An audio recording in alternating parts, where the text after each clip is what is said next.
Hello, everybody. We have 22 people in the chat already. Yay, that's so exciting.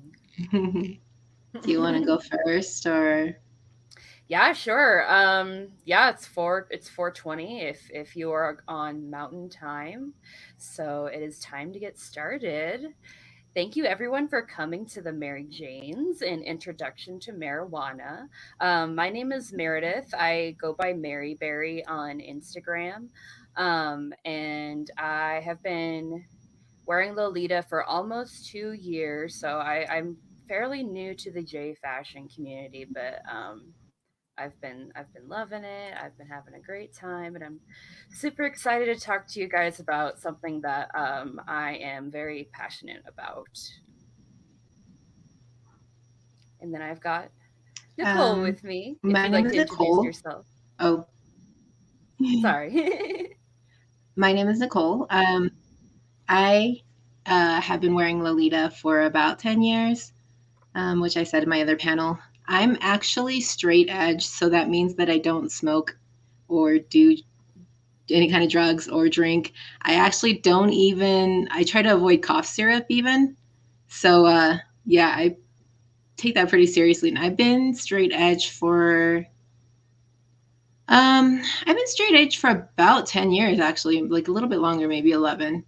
Um and except for this one time when I was going through something and I felt really bad, and so I did drink a little bit, and then I had a panic attack and I stopped doing it Oh again. no. It was like seriously, it was like twice that I drank in that 11 years span. So um Wow. we did not make this presentation. Chantel made this presentation for us. So we appreciate her and everything she does. And And we also are Chantel reading knows from her her. script. So we might not be very good at this. So here's the thing about the Mary Janes and about Chantel is that she is really into organic chemistry, among other things, which tends to go hand in hand with what we're talking about today. We're going to talk about how marijuana and CBD, THC, and things like that are processed by your system. So we're gonna get into some technical terms that we might not pronounce very well. So we're sorry in advance. We're trying our best. So let's get started. Yeah. Um, So since Rosé Forêt is owned and operating within the United States, I'm sorry, within the state of Colorado, we as an organization would like to briefly touch on how Kawaii culture has been a significant outlet for those with disabilities and illnesses. Specifically, we would like to bring attention to the stigmatization of marijuana use, uplift legislation promoting legalization, advocate for early release or sentence reduction for those still incarcerated within the legalized states, and to emphasize proper education on the many uses of the cannabis plant as a whole. So before we can talk about any of that, we have to establish, what even is cannabis, marijuana, and hemp? What do we mean when we say those things, and where did all of it come from? So cannabis is the term that refers to the entire plant, the umbrella term for the plant, if you will, and it can be broken into two separate types, which are hemp and marijuana. And it's based upon the species of the cannabis plant. And did you know that each name actually alludes to the differences between the plants, in that the hemp plant is actually a separate species than the marijuana plant, but both are still considered cannabis plants? So the hemp variety, which grows taller and thinner stalks and is more fibrous, is high in CBD and low in the psychoactive components like THC. Meanwhile, the marijuana variety, a low-lying flowering shrub, is low in CBD and high in the psychoactive component THC. A variety of the cannabis sativa L plant, also known as hemp, is a dioecious plant, which means it can be separated into male and female plants. These plants have served a wide variety of purposes for more than 10,000 years. With the amount of uses hemp has, we hope to expand upon this topic in the future, but for now, We will briefly touch on the plant and some hemp history. So, hemp as a plant can be divided into four parts or categories. First is the bast fibers, which are actually the strongest natural fibers in the world, the herds or shives, the leaves and flowers, and finally the seeds. We get fiber from the plant stems, protein from the seeds, and oils from the leaves and the smokable flowers. As you can see in the picture, hemp can be used to make a varying and vast number of items, including paper, soaps, clothing, textiles, fuel, protein, rope, and even building materials. I heard once that that the hemp fuel is like so much better than gasoline. Like it's Really? like like the amount of like hemp fuel that you use to power a car is like 10% of what you can get from gasoline.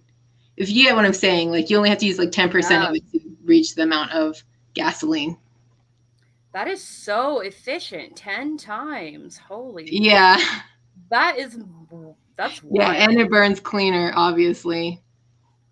Oh yeah, that doesn't surprise me at all. Wow.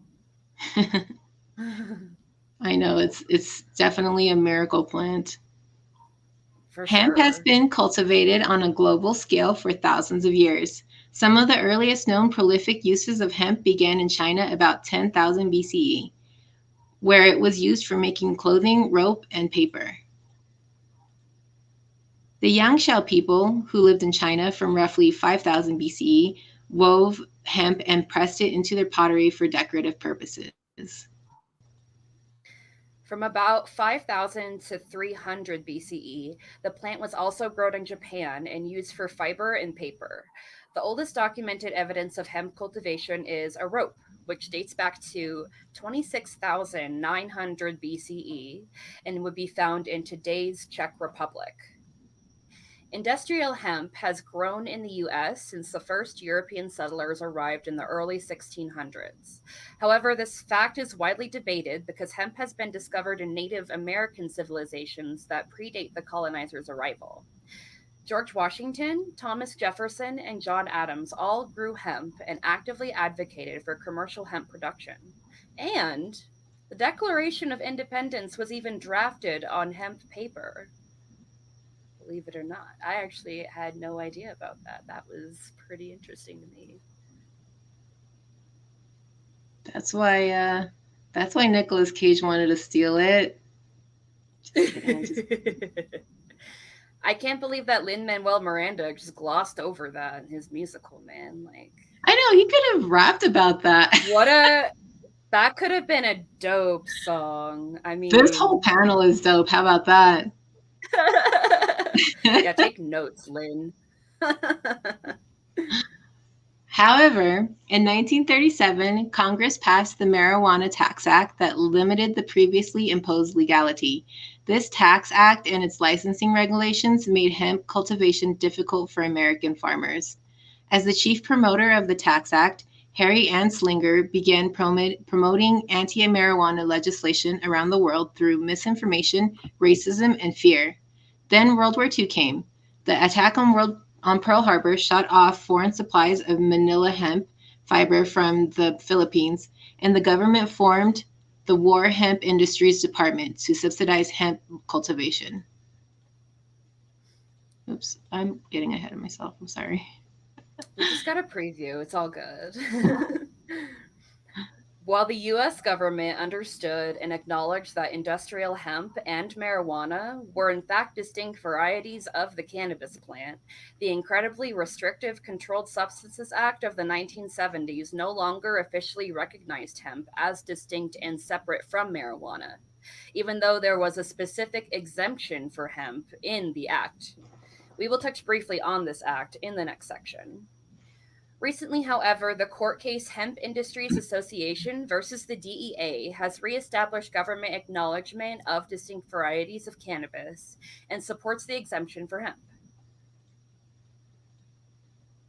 So now that we know a little bit about the history and differences between cannabis plants, we will briefly discuss their components.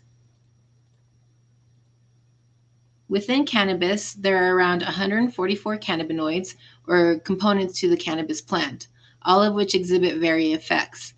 The two most common and widely known are CBD and THC, but CBG, CBC, CBN, and THCV are four other major cannabinoids that are being expanded upon.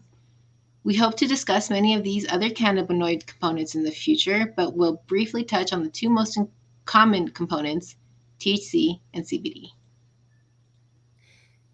In order to discuss THC and CBD, it's important to understand how the body's natural endocannabinoid receptors work together. We have at least two types of cannabinoid receptors. CB1, which is in the central nervous system, that's your brain and the nerves of the spinal cord, and CB2, which is in the peripheral nervous system, which is the nerves in your extremities, the digestive system, and specialized cells in the immune system. Cannabinoid receptors are believed to be among the most plentiful in our central nervous system, and some researchers hypothesize that we could have a third undiscovered receptor as well.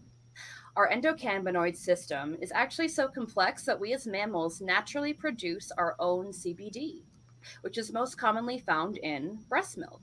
This is why, after a feeding, babies are calmer and they generally take better naps, and it's not just because they have full bellies.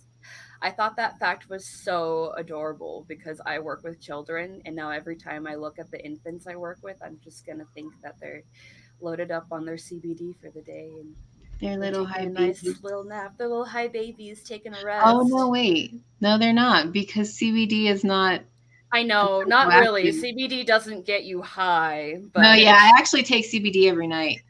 I have yeah.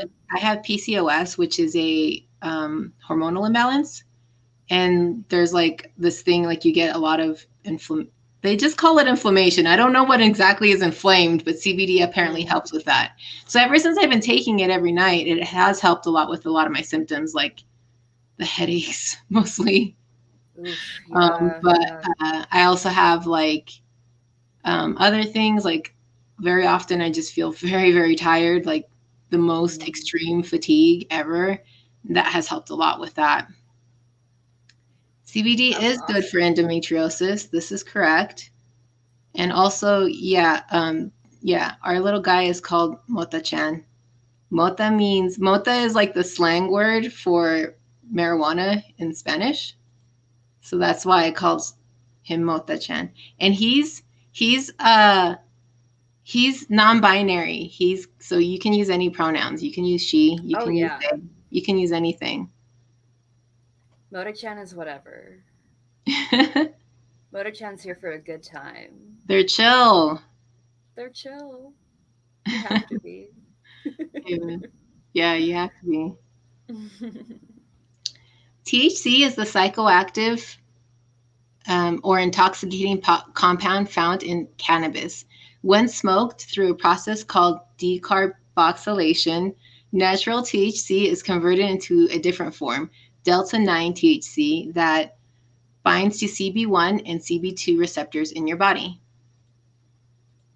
So, as opposed to smoking, edibles, on the other hand, are much stronger and they last a lot longer because the natural THC has undergone an extraction, usually with alcohol or ethanol, producing 11 hydroxy delta 9 THC.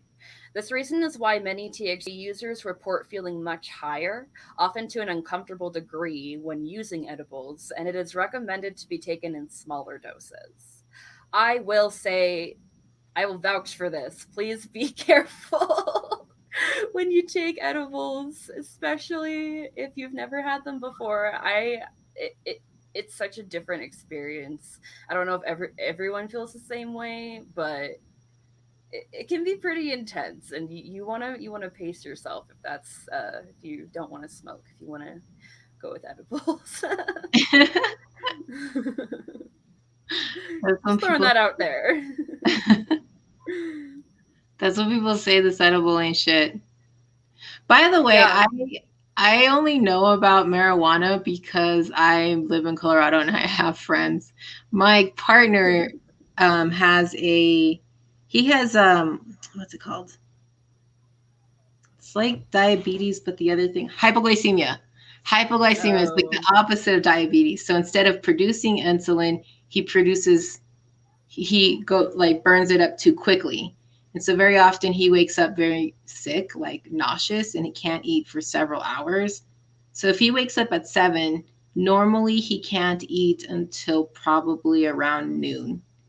And so wow. marijuana helps him get an appetite. That's So wonderful. That is so yeah, cool. he would probably be like Jack Skellington because he would be so skinny and otherwise like he's already underweight, but you know, Man, that is so scary. yeah. Um, so CBD is another stop jumping around. CBD is another compound that's also found in cannabis, but unlike its cousin THC, CBD will not get you high. There is evidence suggesting that it can even counteract the effects of THC, meaning that CBD could potentially be used to save those edible overeaters mentioned earlier. But just because it won't get you high doesn't mean scientists aren't rapidly unlocking its full potential. Much like THC, science and research are quickly working to validate the many benefits of CBD. However, many people are already using products made with CBD for everyday stress, pain management, and overall wellness. Oh, I have to say something. I'm pretty sure that was Marie Antoinette that used to smoke weed to get rid of her cramps. I know Really? it was a queen. If it wasn't Marie Antoinette, I think it was a Queen Elizabeth. I wonder if anyone can confirm this for us and Somebody let go us Google know. quick. Someone go! Hurry! I have really bad like neck and shoulder soreness. I just have been super stiff my whole life, and like I do like stretching and yoga and things like that, and it'll like help in the moment, but like it I don't know. It just like always is a prevalent thing for me, and like I've tried CBD cream before, just like a topical cream like on the area, and like it almost immediately gets rid of the pain. Like it's crazy how fast some of that stuff works. You're Chantel just always like on this shit. Queen Victoria. Thank you, Chantel. That is No, I know exactly wow. what you mean. So I had like this shoulder thing called it was bursitis, which like there's like these sacks that kind of pad your joints, and they're called bursas. And so I had like bursitis in my shoulder because it was like overworked, and Mhm. I had this pain for literally like four months, something like that. The only thing that really helped was CBD. Putting it on there and taking it, like that was the only thing that Wow. helped. I tried ibuprofen, I tried all these other things, and that was the only thing. My boss at the time actually had the same thing, and she said the same thing that CBD oil was the only thing that helped it. Wow, So man. because of the it reduces the inflammation. Yeah, I mean, it's not just a placebo. It's Yeah. doing some amazing things. Um, so as we discussed, CBD is already in use for pain, inflammation, acne, and then for things like pediatric epilepsy, asthma, and a host of other conditions. Some of the illnesses that are being researched for CBD use include Alzheimer's disease, cardiovascular disease, neurological, neurodegenerative, neurodevelopmental, and psychiatric illnesses, acute and chronic kidney disease, autoimmune diseases, chronic inflammatory diseases, and chronic pain conditions. Medical uses for THC are still being tested and proven, but anecdotally, THC is used to increase appetite, manage sleep issues, handle acute anxiety, and reduce inflammation. So, like Nicole was talking about, it can help with your appetite. I use it for sleep a lot. I mean, it's been beneficial for me in that regard. Also, both THC and CBD have been shown to protect the nervous system, have powerful anti inflammatory components, and are a great antioxidant. The health benefits of the most common types of cannabinoids continue to expand as further research and legalization efforts take place. Now we can't discuss THC without bringing attention to the Restrictive Controlled Substances Act that was passed in the 1970s. This law combined all the existing anti-drug laws in the 20th century under the guise of making logical and consistent penalties for criminal drug violations. This act categorized all substances into 5 distinct categories, with Schedule 5 being least severe and increasing to the most severe at Schedule 1. For reference, most Schedule 5 drugs are over-the-counter medications like cough syrup and ibuprofen, which is weird because cough syrup fucks you up. Like, Yeah, it sure can. yeah, Like, that's why I don't like taking cough syrup, because I'm one like, time I don't took don't a little too kids much and I was dying. don't Like, kids the do room that was to get spinning. high? Like, don't Yeah. people do that? Like, just drink a bunch of cough syrup? Like, oh, what is you doing? Oh no, baby, what is you doing?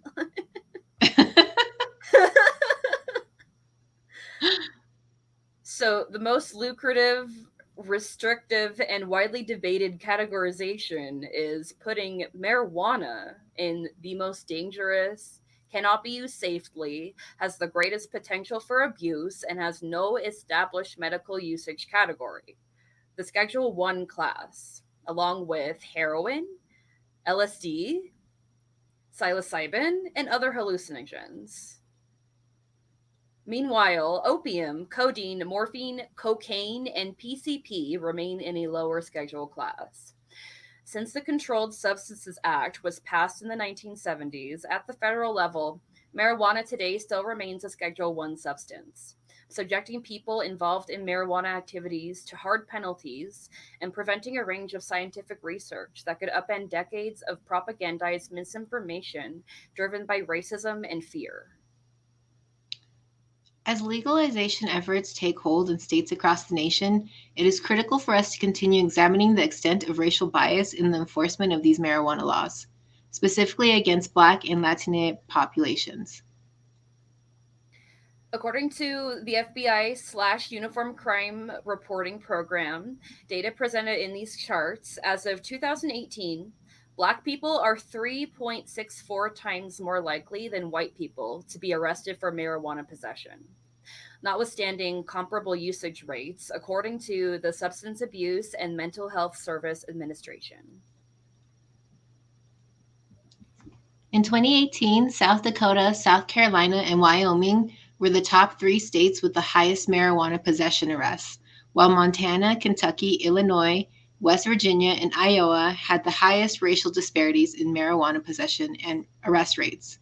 Despite decriminalizing marijuana, Maryland in 2014, Missouri in 2014, North Carolina in 1977, and Ohio in 1975, respectively, continue to rank among the top states for marijuana related arrests, as well as have trends of increased arrests post decriminalization. Although Montana had the greatest racial disparities, Wyoming had the highest arrest rate for Black people specifically, arresting over 2,600 Black people out of every 100,000 in 2018. At over 27,000 arrests in 2018 alone, Georgia was the state with the highest overall number of Black arrests for marijuana possession. That's fucked up. I know, I'm like, oof, that's those are some hard numbers. The Yeah, increasing because if you number, think about it, like, even just the stereotype of, like, if you're a person of color, if you smoke weed, you're like totally looked down upon. Whereas if you're a white person right? and you smoke weed, it's like kind of normal. Like, It's like, nobody hey, that's really pretty cares. cool. Like, it's trendy Hmm. almost, right? And that's not It's even crazy. counting the fact that most black, like people of color, are kind of barred out of being able to join the like marijuana, what is the word, Hmm. businesses that we have now. Because, Dispensaries. like, I mean, if you Yeah. think about it, if you go to the dispensary and stuff, they're white people working there. I mean, when I think Because about it, apparently yeah. you can't even open yeah, you can't even open a dispensary if you have drug related charges, which is fucking stupid. I And mean, like a lot of yeah. people of color have drug related charges. Right, through no fault of their own, obviously, Sorry. as we can see with the blatant discrimination that's going on. I mean, it's just you hate to see it. Yeah. So, the increasing number of states legalizing or decriminalizing marijuana has not reduced national trends in racial disparities, which have remained unchanged since 2010. And in 31 states, racial disparities were larger in 2018 than they were in 2010. In every state that has legalized or decriminalized marijuana possession, Black people are still at least 1.72 times more likely to be arrested for possession than white people. In 2018, on average, legalized states had the lowest arrest rates for marijuana possession compared to other states. Although legalized states also had lower rates of possession arrests even before legalization, the overtime trends make it clear that legalization has made a difference overall, which I do feel like is a positive change that we have been seeing recently in a lot of areas around the world. Slowly but surely. Am I on the right slide, Chantel? I messed up, I think, right? No, you are. You are. This looks All right. right to me. Okay. The stigmatization of marijuana use extends far beyond the racial disparities within the United States. The cannabis control law in Japan is particularly restrictive. No portion of the hemp plant can be possessed, even though the hemp seed is used for sashimi, and historically, Japan has used hemp fibers for rope, paper, and ceremonial garments, as these are all considered special exceptions. No portion can be used or possessed for medicinal uses or research purposes, propagating more stigmatization against the plant. The same law prohibits the advertisement of cannabis in any form within Japan. In September of 2007, the Lolita community was rocked when the creator of a little film I like to call Shimotsuma Monogatari, or Kamikaze Girls in English, Toshiaki Novala Takemoto, was arrested for being in possession of 0.22 grams of cannabis. For visual reference, this is a gram of cannabis, spanning about the size of a United States quarter. Novala was in possession of less than a fourth of this pictured amount. I think that's nuts, man. Like, That's like what, like barely a roach? geez, Yeah. barely. Like, you can't. You're getting nothing out of that. I mean, dang.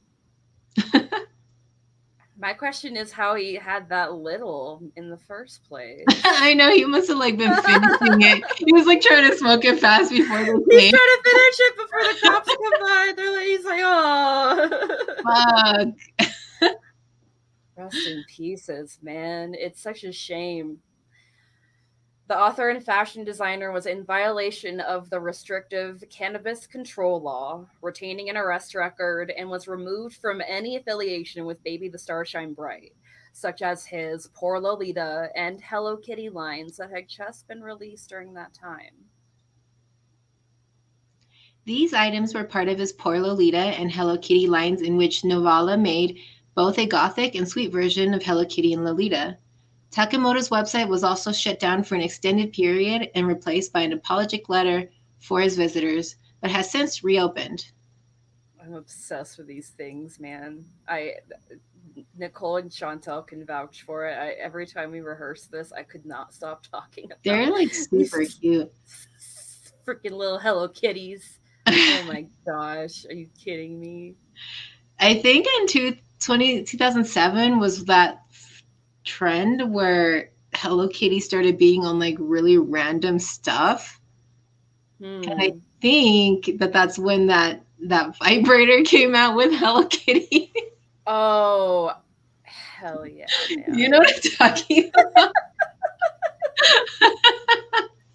I don't know, Nicole. You had it. What's a vibrator? Nicole's got to get her mind out of the gutter if we're going to get anywhere.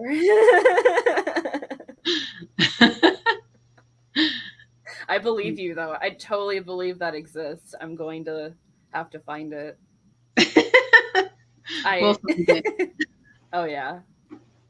Okay, but straight up, I actually bought that for someone as a joke.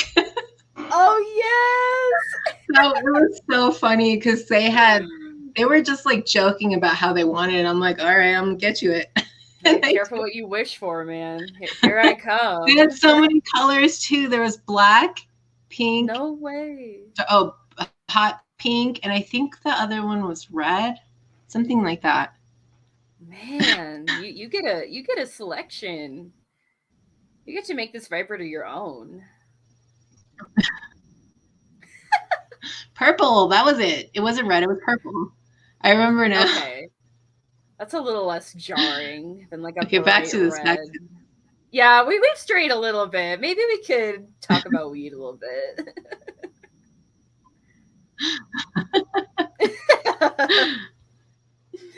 In 2018, after Charlotte Caldwell arrived at Heathrow from Canada with her son Billy, a 12-year-old who has severe seizure disorder, authorities confiscated the cannabis oil she acquired to treat him, leading to a public outcry that caused the UK to legalize medical marijuana for a limited number of patients within weeks. However, when the conversation turns to discussing taxing marijuana if it is legalized recreationally, support for legalization goes down.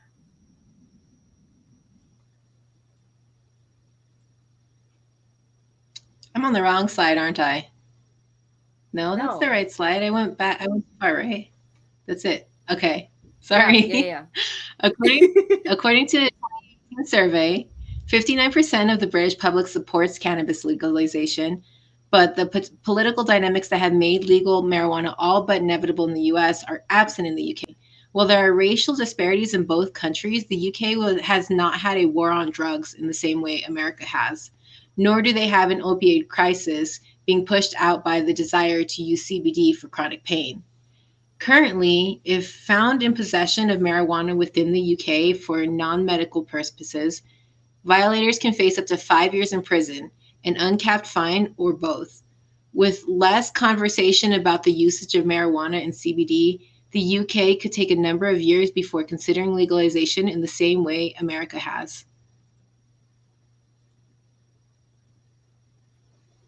I want to highlight Jamie's comments real quick. She said, Rosé Forêt is wild, man. Weed, vibrators. We might want to think about what we're doing to our reputation right now, Nicole. It's not technically our reputation, it's my reputation, right? My views and opinions do not represent Rosé Forêt. Mary Jane's and Rosé Forêt are not affiliated. Okay? Our views and opinions are not the same. I'm not the local chair right now. I am Mary Berry, Mary Jane 1 out of 3. Mary Jane Berry. Mary Jane Berry. Perfect. Ooh, there it is. On the other side, as of early March, within 2021, Mexico has passed a bill to legalize marijuana. The 316 to 129 vote came more than 2 years after the Mexican Supreme Court ruled that the country's ban on recreational marijuana was unconstitutional. Excuse me, and more than 3 years after the country legalized medicinal cannabis. The measure would allow adults to smoke marijuana and, with a permit, grow a small number of cannabis plants at home. It would also grant licenses for producers, from small farmers to commercial growers, to cultivate and sell the crop. The director of drug policy for the Washington office in Latin America said, for Mexico, given its size and its worldwide reputation for being damaged by the drug war, at least in 1970s America, to take this step is enormously significant. With more than 120 million people, Mexico would represent the largest marijuana market in the world by population. The crop could become big business in Mexico and provide a potential financial lift for an economy badly battered by the recent coronavirus crisis.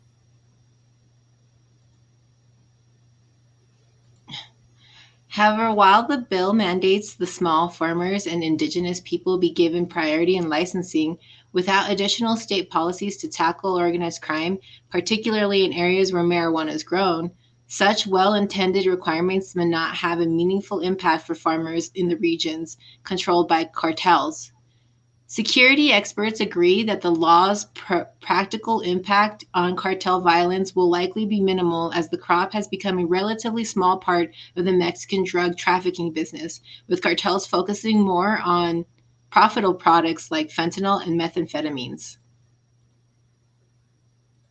That doesn't surprise me. I feel like they're probably like, saw that coming for a while. But it's still a really big step in the right direction. Mm. Among other countries around the world, currently only Canada has fully legalized marijuana for production, sale, and use, even by foreign visitors. Beyond this, only Uruguay, South Africa, and Georgia have legalized recreational marijuana as countries, but are still restrictive about growing and selling to foreigners. And as you can see by the extensive list, 42 countries have legalized the medical usage of marijuana, but have strict restrictions imposed varying country to country.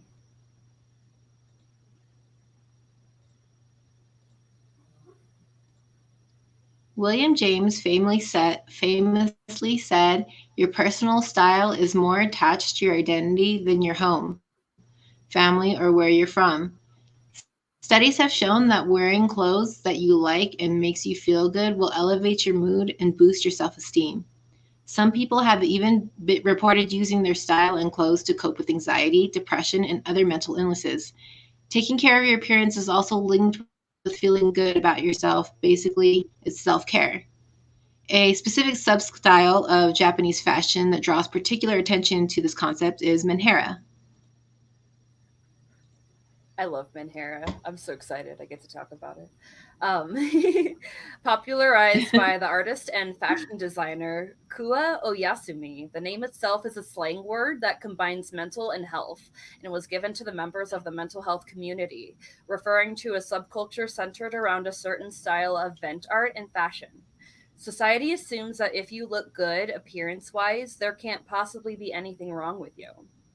Menhera art is a cynical take on this trope that features motifs commonly associated with injury or sickness for the purpose of social commentary. The juxtaposition of the pretty visuals and the underlying dark messages is supposed to leave a greater impact on the viewer. The excessive amount of blush that is currently being carried over and popularized in Western makeup culture gets applied under the eyes and across the nose, as it implies the wearer to look fragile, in need of care and protection, and to appear more sick than their general appearance to match the inner turmoil they are coping with. When I first started Cold Party K, this was just starting, like this makeup style. And I loved that part. Like, I can look fucking sick on purpose, bitch. It got me in. Yeah. Like, another thing was, I don't know if this is still a thing, because it seems like Cult Party kind of changed since when it first started. But another thing I used to do a lot was like kind of accentuate the bags under my eyes, because I have really bad eye bags. But oh my gosh, that was like the best. I can look like a dead little ghoul. Like, yes. You're like, it's okay to look like this all the time. Finally. I love it too. I think it's really cute, and it's kind of the hardest thing for me to adjust to because I'm pretty new to men hair, so I've only worn it once or twice. And I'm usually pretty subtle with my makeup, so the fact that I have to like really go in there and make myself look sick is like it's a fun challenge, I guess. It's very artistic. Chantel's been wearing it recently. Oh, I need to see No, your right? Like, you're like 12 still. Like, you don't have eye bags. I thought I had eye bags in like high school, and my mom would always be like, "Shut up!" And now I look back and I'm like, I guess she I was kind of know. right. I used to think that I had eye bags, and then I'm like, oh man, I don't have eye bags. Like Like, I no. have eye bags now. Like, damn. Some days I wake up and I'm like, fuck. You're like, oh, How do I wow. get rid of this? Sometimes, yeah, no, sometimes I'll wake up and I'll be like, is that smudged eyeliner? And then I'll be like, nope, that's my Yeah. face. Oh my gosh. That's mine too. It's like always just right here. Yeah. Mhm. Eye bags are the purple tint, right? Asks Nari. I've seen them straight up black on some people, and I've seen them like purple or red. I don't know, like as long as you look like you ain't Okay. doing all right. This right here, this is what I'm talking about is that my eyes get puffy. Like it's not Mm-hmm. just the That color, it's too. fucking puffy. Yeah, that is a real issue. Like, My mom actually, because like I'm prone to it genetically, right? But my mom wanted to get, I think she still wants to do this. She wants to get like surgery to get rid of them. oh wow. Like she's like that hard pressed to get rid of them. She's like, I hate this so much. No, I yeah, mean, how do you cover up puffiness with like you makeup? can't. That's what I'm saying. Yeah. Like that does sound extremely annoying. So I don't blame her. That's what I'm saying. Like I guess might have been saying the wrong word. I'm not eye bags, but puffy eyes. I know what you mean though, like jeez, man. Struggle's real. All right, let me finish reading this. So much like the racial disparities in marijuana regulation, alternative fashion has also seen a racial bias against Black, Indigenous people of color. Punk and goth subcultures, despite Black people existing in these subcultures from their inception, even shaping their development, have historically been pushed out. Um, okay, people who wear alternative fashion have been shunned, discriminated against, and stereotyped just for choosing garments and ensembles that are part of their identity and representative of their self, including and especially those with gender dysphoria. Much in the same way, those who smoke marijuana have also been shunned, discriminated against, and stereotyped for using a substance that in many cases could be saving their lives. We believe that both alternative fashion and marijuana are outlets that help people feel whole and their best self. We need to end stigmatization against marijuana as people who wear alternative fashion and create conversations where marijuana can be legalized for all the benefits and potential it has.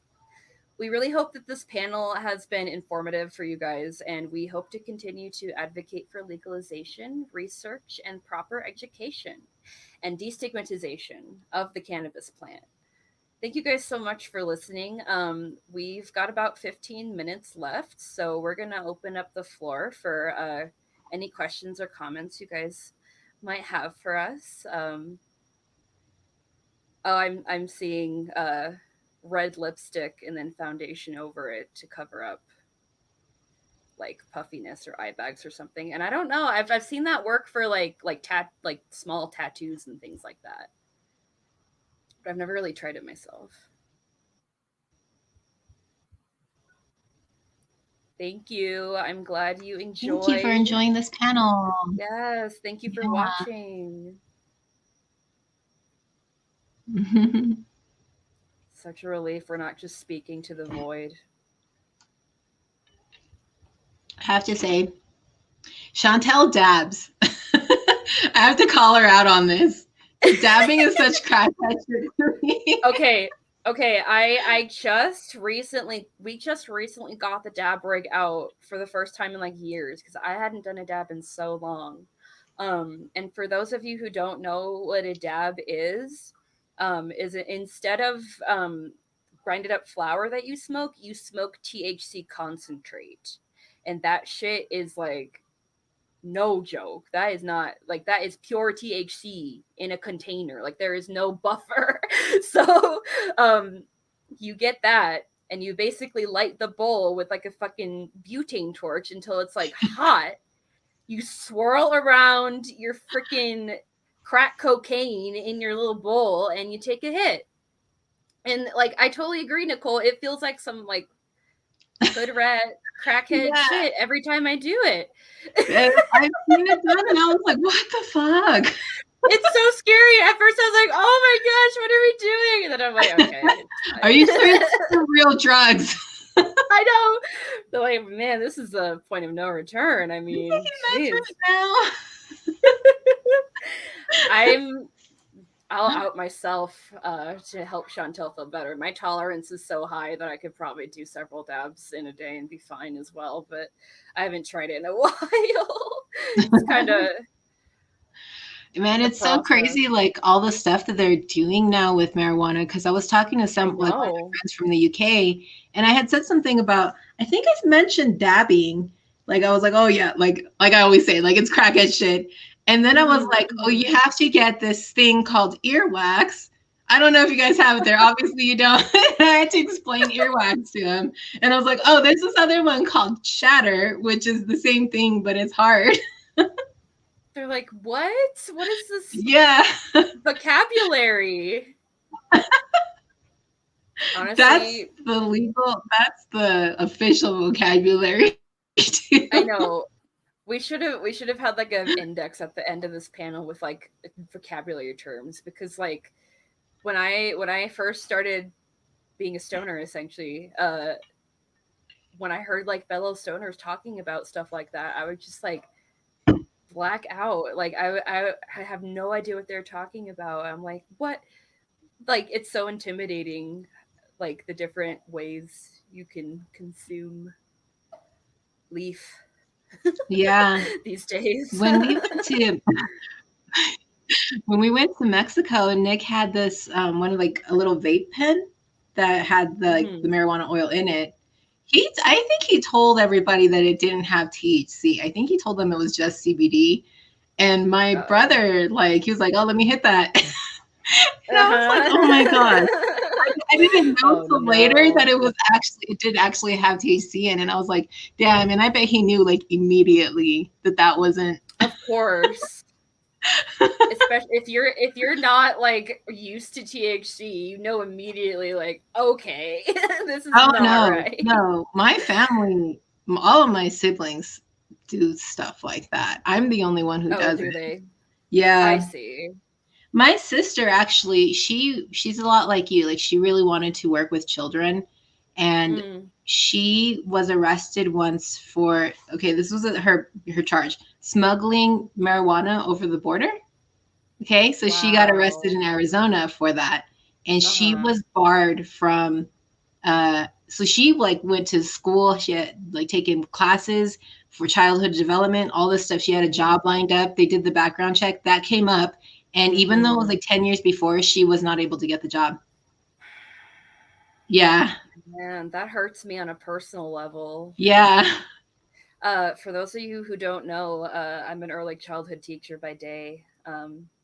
I work with toddlers at the moment, but yeah, I love children. They're my livelihood, and one of the reasons I'm such a big advocate for like destigmatization of marijuana is like if I tell the wrong person in my company like, "Hey, I use marijuana," like I could lose my job, and not only that, I could lose my whole career. Like it's scary, like and it's just like that shouldn't be happening. hmm There are so many people incarcerated for nonviolent drug charges, just yeah. costing so much money and just Resources and everything. exactly. Yes. I'm so sorry that happened to your sister. That's nuts. hmm So what is? I know that in Denver they recently decriminalized mushrooms, psychoactive Mhm. mushrooms. What do you think? What do you guys think of that? Don't do shrooms, man. No, I've never. All right, I guess I'll really out myself. I have used psychedelics in the past, and have I've never used shrooms, however, but I know that there's a lot of research about like how microdosing on them can lead to so many health benefits, which so I think it's a amazing thing. And like, Yeah, that's what I had read it's as definitely a well. right direction for Because sure. at first I was like, why should, like, for personally, I don't think that any drug should be illegal. I think that No, me it neither. bars people, them being illegal keeps people from seeking treatment for addiction. Thank So you. I already Yes. think that. But then when I saw that they were trying to decriminalize mushrooms, I'm like, why mushrooms out of all things? Like, it didn't make sense to me. But yeah, I read that people like microdose, and it is so beneficial for some people that have really extreme mental health issues, like Mm-hmm. people that have really bad schizophrenia. It helps those people like that, like literally will see like, Yeah. hallucinations and stuff. Mm-hmm. Another Mm-hmm. one Nick was telling me was that I guess there's this study that they've done with several different ways, but it's basically if, and it's like kind of a controlled thing, but like, so a therapist can give you like a microdose of, mushrooms, and Mm-hmm. then do some, therapy with you, and you could talk about all your stuff. And like, basically, if you do this like in a certain way, a certain routine, you can literally cure depression. Like, it Mm-hmm. fixes your brain so the Mm-hmm. serotonin then works correctly. Like, I was just like amazed by that story he told me. I was like, what Yeah. the fuck? I mean, yeah, I've heard similar things about it, and I'm just like, this is nuts. Like, this is so cool. So, I mean, yeah, I'm all for it. Yeah. I've never done mushrooms, like, obviously, but I had actually talked about this with one of my friends recently, and she was like, "Yeah, when I took mushrooms, all I did was make me super happy." So I can see that. That's pretty funny because when my husband did mushrooms, he said his friend cried the entire time. Nick So, says like that a 6 hour trip or whatever it was. that mushrooms just like elevate the emotion that you already are at. So that's how people That have bad makes a trips, is lot like of they're sense. already in this weird state of mind, and it just elevates Hmm. that. Hmm. I Okay. mean, Oh my gosh. I'm sorry. I have a story no, about you're this. good. Indigenous communities have used psychedelics as medicine for thousands of years. I don't know if you guys know about this woman called Maria Sabina. She's Mm-mm. basically the mushroom priestess, and she was somebody in Mexico that her tribe had a closed off practice, and they had like this whole thing with a bunch of different types of mushrooms, and they just like used them for ceremonial purposes, for medicine, all kinds of stuff. She was the first one in her tribe to like open it up to outsiders, and so Westerners started coming to her in mass. I'm talking like Mick Wow. Jagger, fucking the Beatles, like all of these people were coming to her to like experience this, and they were Hmm. taking advantage of her. And like, eventually she got arrested for distributing drugs, and then Oh, like wow. the village burned down her house. And ever since then she was like, I should not have opened this up to white people, like they fucking ruined Oh, my life. fuck, dude. Yeah. Are you joking? Yeah. That's a true story. Her name is Maria Sabina, the mushroom priestess. Holy shit. Mm. That is not how I thought that story was going to end. That's fucked up. It is sad. That is so sad. That's extremely sad, man. It's fucking ungrateful ass people.